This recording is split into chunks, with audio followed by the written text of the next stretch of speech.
Let's bring in the panel now, and I'd like to introduce One Nation National Executive Manager, Lee Hanson. Lee, let's start with you tonight. And Sydney Lord Mayor Clover Moore has caved to criticism and agreed to project a menorah on the Harbour Bridge for New Year's Eve. Now, originally she committed to generic doves and the word peace to recognise Bondi Beach victims. Ms Moore got there in the end, but gee, I must say, the fact she was pressured to do so really speaks volumes. Hi, Jamie. And you're spot on, and it does. Isn't it a shame that it takes the community to demonstrate to their leaders how to lead, how to show respect given a horrific event, an act of terrorism, and respect the huge and tremendous loss that we've had. So well done to those community leaders, and well done to stepping up and putting the pressure on. It's a shame that they had to do that, but I'm glad they got there in the end, and I'm glad to see that that's what will occur this New Year's Eve. So fantastic news. Well, Lee, let's move on site now to talking about drug checking that will be trialled at a Sydney festival on New Year's Day. So this is an event called Field Day that's been going on for quite some time, but it's going to be the 9th music festival in New South Wales to participate in this trial. What do you think of this initiative? Look, the whole drug testing thing, to be honest, a little bit torn in some ways. As a parent, I understand you want to keep your kids safe. I have to follow my gut feeling, and I actually don't support these programs personally, and I'll explain why. You know, I was having this conversation earlier today, trying to flesh out, do I feel comfortable with this, do I not? And I reflect back to when I was late teens, early 20s, living on the Gold Coast, and I used to go to Summerfield Festival and different music festivals on the Gold Coast. Now, as a young person, I was too afraid to take drugs. I was scared. I never tried it because I was afraid. I didn't know what the repercussions were. I didn't want the feeling that would occur. If the drug testing is available, are we not just encouraging kids to take that risk more than getting them to shy away? So I'm afraid it's actually teaching our kids the wrong message. And in addition, you've got to come back to the root cause facts. Why are more and more people taking illicit drugs or illegal drugs?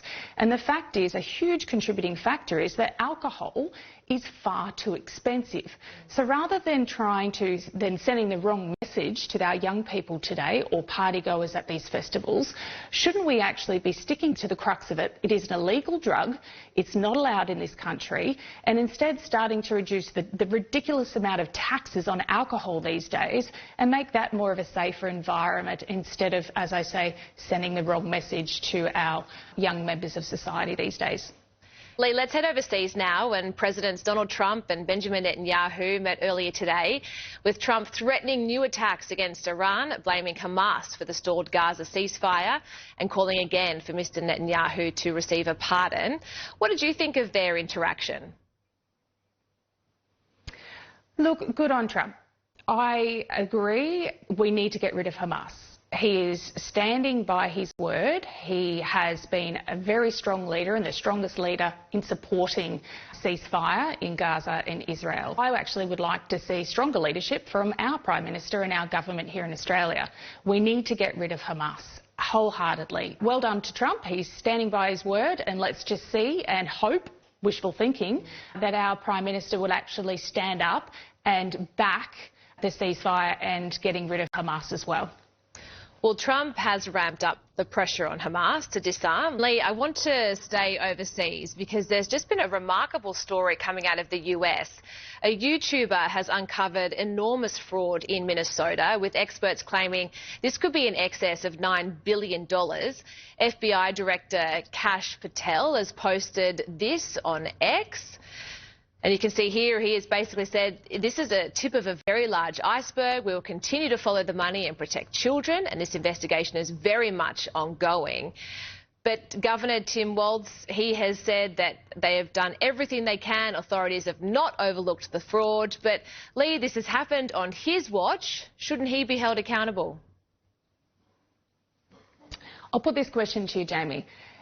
If it's not the government's to hold fraud of the taxpayers' dollars accountable, then who is it? Whose job is it?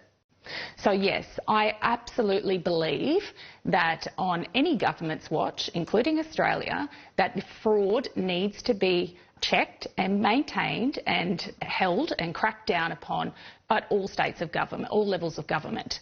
And the fact is, even think about Australia here. We've got the same thing happening here, not the same example, but you think about Medicare fraud. We estimate about $3 billion in Medicare fraud a year. NDIS, it's up to $6 billion in NDIS fraud. What are our governments actually doing about it? And it goes beyond just the fraud of taxpayers' dollars. Governments and politicians need to be held accountable, not only for protecting the taxpayers' dollars, but their spending. You know, you think about the latest taxpayers' dollars with travel spending that's happening across the government, and politicians make all these promises they're going to do this to get elected and then nothing happens. So yes, governments and politicians absolutely need to be held accountable, and if they don't, they should be removed from government and they should lose their job, just like any other employee in any other job. If you do not perform, you're gone, you're out, not waiting till the next election or the next false round of promises to the people, to the public.